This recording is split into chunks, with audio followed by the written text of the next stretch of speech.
Sejak kapan keluarga ini belak-belakan soal pencalonan?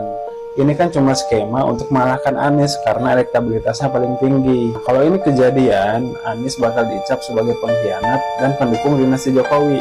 Ya kalau udah gitu pasti kalah lah di Pilgub DKI. Kalau udah kalah, pendukung 02 makin rame tuh bilang, nah terbukti kan, anaknya Jokowi juga bisa kalah. Jadi semua ditentukan oleh rakyat. Jadi dinasti Jokowi itu nggak ada. Nah gitu jadi skemanya. Gimana menurut kalian? Cocok nggak? Ya bagus juga analisa Anda ya. Memang kalau toh misalnya seperti itu juga boleh-boleh saja. Ya memang namanya politik juga seperti itu ya. Namanya politik itu tidak bisa hitam dan putih begitu ya. Pasti abu-abu. Karena di mana ada suatu kepentingan pasti di situ akan bersatu begitu ya. Memang skenario juga boleh-boleh saja ya untuk menghapus citra dinasti Jokowi. Kalau anak Jokowi pasti menang begitu ya. Bisa jadi seperti itu.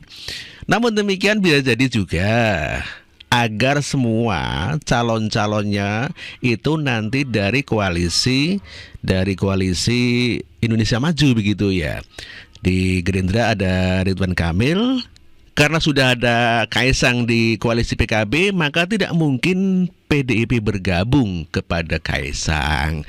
Maka nanti ada 3 calon dari Gerindra, ada Pak Ridwan Kamil, kemudian dari PDIP nanti ada siapa, mungkin Andika Perkasa, kemudian dari Anies itu PKB dan PSI itu cukup untuk mengusung cagup begitu ya.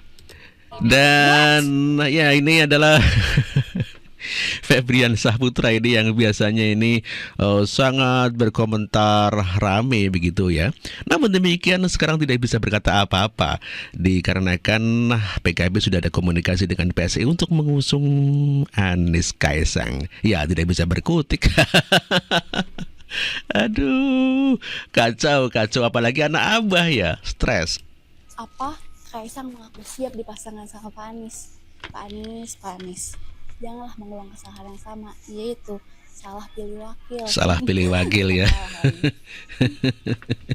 Apa? Aduh, itu kan anak-anak abah sudah bingung kan. Ya kalau tidak dengan Kaisang siapa, orang tidak ada partai yang mengusung. Sedangkan PKB kan butuh koalisi begitu ya. Tidak cukup untuk mengusung satu kursi ataupun satu pasangan begitu ya, harus berkoalisi. Dan saya pikir dengan PSI cukup ya untuk mengusung satu pasangan gubernur di DKI Jakarta. Kota kosong, Anies nyaman dia bisa maju dapat tiket buat koalisi pemerintah. Mas Kaisangnya juga bisa jadi terjamin prioritas kemenangannya. Henry Satrio juga bingung menyikapi salto politik ya yang dilakukan oleh Kaisang atau Jokowi yang akan menggait Anies Baswedan sebagai cagup-cawagup bersama Kaisang. Ketika Mbak Puan kemudian menyebut Anies ini menarik, itu karena memang faktanya di Jakarta Anies masih punya kekuatan suara yang sangat signifikan. Karena ya suka nggak suka, Anies adalah gubernur DKI Jakarta yang terakhir sebelum Heru gitu ya. Heru kan tidak dipilih gitu. Lalu kemudian di Pilpres juga tercermin bagaimana suara Anies masih 41%, masih cukup signifikan dan tinggi sekali gitu. Hanya selisih sedikit saja dari Prabowo Gibran yang didukung oleh begitu banyak logistik dan kekuasaan gitu ya. Jadi satu-satunya cara untuk menghentikan kegilaan soal putusan MA untuk karpet merah untuk Kaisang ini hanya dengan mengusung Anies Baswedan untuk supaya memecah konsentrasi partai-partai koalisi atau ingin memenangkan semua pilkada 2024 sama seperti Pilpres 2024 yang coba memenangkan semua wilayah gitu ya dengan cara-cara yang salah, dengan pengerahan oknum-oknum yang begitu banyak, dengan pelanggaran-pelanggaran yang tidak terhitung. Jadi saya melihat ada satu langkah progresif yang sangat berarti bagi politik di Indonesia gitu ya, lewat Mbak Puan Maharani. Dan menariknya ini hanya satu kata saja gitu. Betapa sakti ucapan dari Mbak Puan, karena cukup dengan satu kata menarik ini kemudian mengubah kontestasi atau mengubah peta politik di DKI Jakarta. Karena Kaisang yang sebelumnya digadang untuk maju sebagai cawagup, tiba-tiba hari ini seperti tidak punya tempat lagi di Gerindra, karena Gerindra sudah mengusung Ridwan Kamil atau memberikan rekomendasi, dan nantinya wakilnya adalah dari Partai Gerindra sendiri. Jadi ya kita belajar bahwa untuk menghadapi penguasa atau politik kekuasaan yang dilakukan dengan sedemikian rupa, melakukan banyak sekali pelanggaran dan macam-macam oknum dikerahkan, memang tidak cukup hanya dengan demo, protes atau kritikan. Memang harus dilakukan dengan pengerahan atau politik kekuasaan, ya, menghitung kekuatan kekuasaan untuk kemudian menjadi satu lawan yang signifikan untuk menghentikan kegilaan dan ambisi politik keluarga. Itulah analisa daripada Ali Furaman. Namun demikian, langkah-langkah Puan atau PDIP itu kalah langkah karena sudah disliding oleh Jokowi. Seharusnya PDIP kalau mau mengusung Puan itu langsung cepet-cepet langsung deklarasi gitu. Lama-lama seperti itu ya otomatis ya diambil lah sama Jokowi melalui PKB. Itulah politik tingkat tinggi. Catur Jokowi memang luar biasa ya, sehingga lawan-lawan juga terkecoh.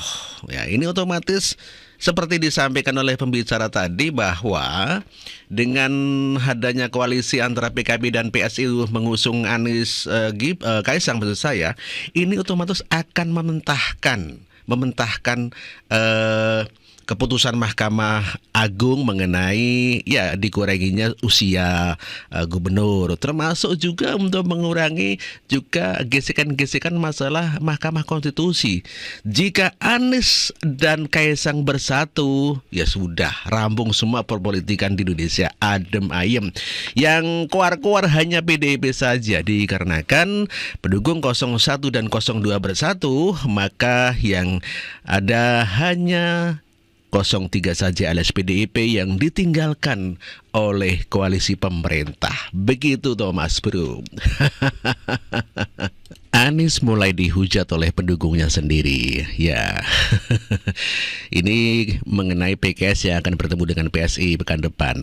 Namun demikian PKS juga sudah kalah langkah dengan PKB yang sudah mendeklarasikan begitu ya. Kalau kemudian ini terjadi dan kemudian ini menjadi langkah politiknya PKS kemudian Anies Baswedan, saya rasa justru ini menjadi salah satu indikasi bahwa PKS dan Anies Baswedan pragmatis juga. Karena nilai-nilai yang kemudian dibawa ketika kampanye Pilpres, kemudian diferensiasi yang diberikan oleh Anies Baswedan dan PKS yang mengusul etika, nilai dan perubahan, saya rasa menjadi tidak relevan karena Kaisang menjadi bagian yang sangat dikritik oleh masyarakat dan kemudian dekat dengan segala sesuatu yang kemudian aturan dirubah untuk menguntungkan dirinya. Jadi tolong PKS, Anies Baswedan pikir ulang ketika investasi politiknya tidak tepat, apakah kemudian ini menjadi langkah politik yang blunder. Dan kita tunggu aja ke depan seperti apa antara Anies, Kaisang dan PKS. Ya, duet Anies Kaisang membuat anak abah bisu tidak bisa berkata apa-apa. Langsung kicep ya. Aduh, kasihan anak abah sedih, tidak bisa berbicara apa-apa. Aduh, bingung nih. Kalau Anies tidak mau dicalonkan PKB dengan PSI, tidak ada yang akan mencalonkan begitu ya. Yang lain itu hanya wacana-wacana saja.